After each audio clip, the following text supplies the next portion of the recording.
এইটাই এখন নতুন নর্মাল হয়ে গেছে। রেসপন্সিবল সিটিজেন হিসেবে যেটা ল অফ দ্য ল্যান্ড যেটা হওয়ার কথা আমি সেটা ফলো করলাম, এবং যা যা নথি দরকার নিজেকে প্রমাণ করার জন্য কি আমি এই শহরের নাগরিক, এই রাজ্যের নাগরিক, সেটা আমি করলাম। আমার শুধু এইটুকু বক্তব্য এটাই বলার আছে কি ইতিমধ্যে অনেকগুলো ফোন এসছে আমার কাছে, যবে থেকে আমার নাম এসআইআর এনরোল হয়েছে বা আমাকে ডাকা হবে ইউনো, তবে থেকে অনেকগুলো, যেমন আমি নাম নিয়েই বলতে পারি, যেমন আমার প্রজাপতি টুতে যিনি মা হয়েছিলেন তিনি আমাকে ফোন করলেন, করে বললেন কি সে একবার ফর্ম ফিল আপ করতে এসেছিল, 3 ঘন্টা হ্যারেস হয়েছে, তা একা থাকেন, তার বোনও একা থাকেন, তারা সিনিয়র সিটিজেন। আমার মনে হয় কি যেহেতু আমাদের দেশে সবচেয়ে বড় উৎসব হচ্ছে নির্বাচন, এবং পৃথিবীর সবচেয়ে বড় ডেমোক্রেটিক কান্ট্রি হচ্ছে ভারতবর্ষ।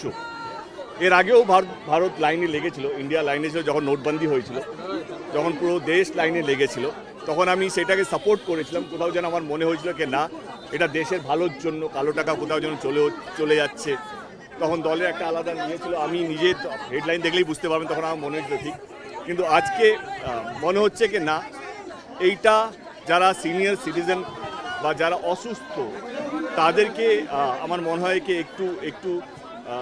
একটু রিলিফ দেওয়া দরকার। কারণ একজন যে 50 বছর একটা বাড়িতে থাকে তাকেও প্রমাণ করতে হচ্ছে, কিন্তু সে একা থাকে, শরীর খারাপ, সে আসতে পারছে না। আমি কথাটা কেন বলছি, কারণ নোটবন্দির সময় বলতে পারিনি, কারণ নোটবন্দির সময় আমরা ইকোনমিক্যালি এত বড় কান্ট্রি নই। কিন্তু হ্যাঁ, যখন নির্বাচন হয়, যখন ইলেকশন হয়, যখন ডেমোক্রেসি নিয়ে কথা বলতে পারি, আর মনে হয় ভারতবর্ষের সবচেয়ে বড় গর্ব হচ্ছে আমাদের ডেমোক্রেসি। সেইখানে আমার মনে হয় কি নির্বাচন কমিশনকে একটাই অনুরোধ, দেব অ্যাজ এ সাংসদ হিসেবে নয়, দেব মানবিক কমন ম্যান হিসেবে, মানবিকতা কারণে আমি জাস্ট এইটুকু অনুরোধ করতে চাই নির্বাচন কমিশনকে, কে যেহেতু আমাদের দেশটা বৃহত্তম একটা ডেমোক্রেটিক একটা দেশ, নির্বাচন একটা উৎসব, যারা নির্বাচনে পার্ট নেয় তাদের কাছে একটা গর্বের ব্যাপার, যা আমি ভোট দিয়েছি।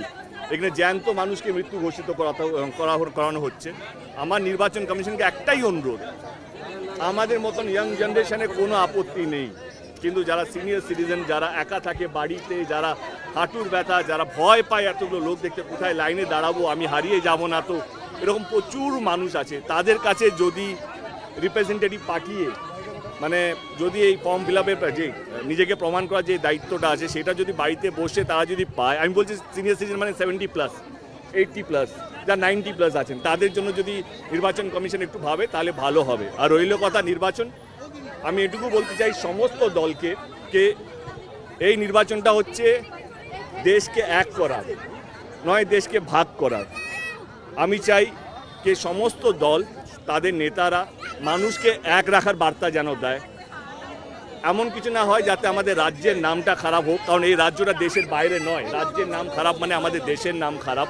একটা রেসপন্সিবল লিডার হিসেবে যা যা করণীয় সেটা আমার মনে হয় কি নির্বাচন আসছে, সমস্ত দল যেন তাদের রিপ্রেজেন্টেটিভকে এইটুকু যেন বলে কি যাই হোক না কেন আমরা আমাদের রাজ্যের নাম বা আমাদের দেশের নাম যাতে খারাপ যাতে না হয়, আর মানুষ যেন এক থাকে, এই বার্তা যেন তাদের কথাবার্তার মধ্যে যেন থাকে। ফর্ম যেইভাবে এসছে আমরা ফিল আপ করেছি, তারা তাদের মনে হয়েছে, আমি কাউকে দোষারোপ করছি না কি এটা নির্বাচন কমিশনের ভুল বা এটা দেবের ভুল। আমি এইটুকু বলতে চাই কি এর আগে আমি 2014 থেকে আমি ভোট দিতে শুরু করেছি, 11 থেকে। তার মানে কি আমার 3টে ভোট কি নালিড হয়ে গেল? যারা যারা 2011, 14, 16, 19, 21, 24-এ ভোট দিয়েছে তারা কি তাহলে আনভ্যালিড হয়ে গেল? তো সেটাই মনে হচ্ছে কি নির্বাচন কমিশন নিশ্চয়ই কিছু একটা ভাবনা চিন্তা করছে। এটা ভুল না খারাপ, আমার দলের স্পোক পারসন এবং কালকে দিদিও ফেসবুকে লাইভ করে বা বলেছেন।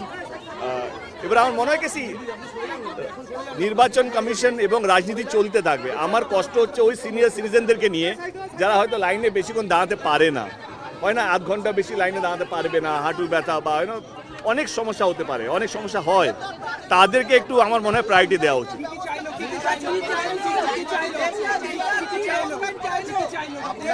আমি আমার পাসপোর্ট নিয়ে এসেছি, পাসপোর্টটা দেখালাম।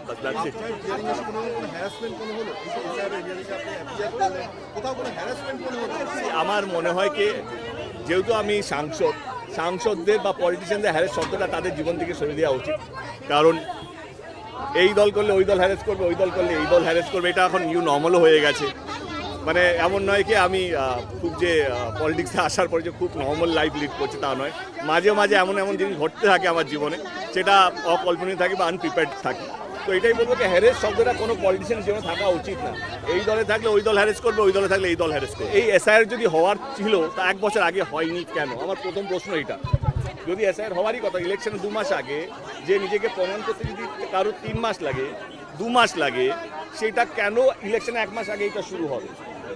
আমার প্রথম প্রশ্ন, এসআইআর যদি লাগু হওয়ার কথা তাহলে 1 বছর আগে শুরু হয়নি কেন? কারণ সবাই জানে বাংলায় নির্বাচন 2026-এই হবে।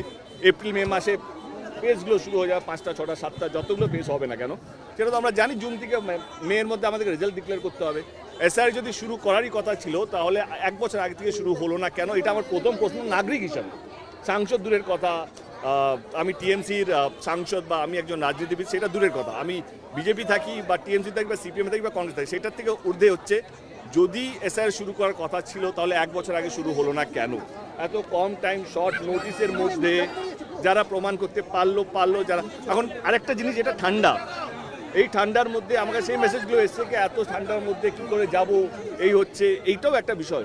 তো যারা প্রমাণ করতে 1 মাস দেরি হবে তাদের নাম উঠবে না। আর মনে হয় এইটা ইলেকশন কমিশনারকে বিনীতি মানে জোড়ো হাত করে অনুরোধ করলাম যে এইটা সিনিয়র সিটিজেনকে নিয়ে একটু ভাবুন। তারা যেন বাড়িতে বসে, কারণ তারা অনেক সময় লাইনে অনেকক্ষণ দাঁড়াতে পারে না, তাদের পায়ে ব্যথা, সিঁড়ি চাপতে পারে না, ভয় লাগে এত ভিড়ের মধ্যে কোথায় লাইন লাগাবো, লোকে হাসবে কি না, হয় না? অনেক সময় অনেক মানুষ কথা বলতে পারে না, ভয় লাগে কি কোথায় গিয়ে কী কথা বলবো, সেই প্রসেসটা জানে না, ভয়ে হয়তো বেরোতেই পারলো না। তার জন্য আমাদের ইলেকশনটা যেন হ্যাম্পার না হয়। যেই জিতুক, মানে আমি বলছি আমার দল জিতুক বা অন্য দল জিতুক, যেই জিতুক, কিন্তু কোনো ভোটার বেঁচে থাকা অবস্থায় শহরের নাগরিক হিসেবে তার যেন ভোটারের অধিকারটা যেন ইলেকশন কমিশনের চক্করে যাতে না চলে যায়।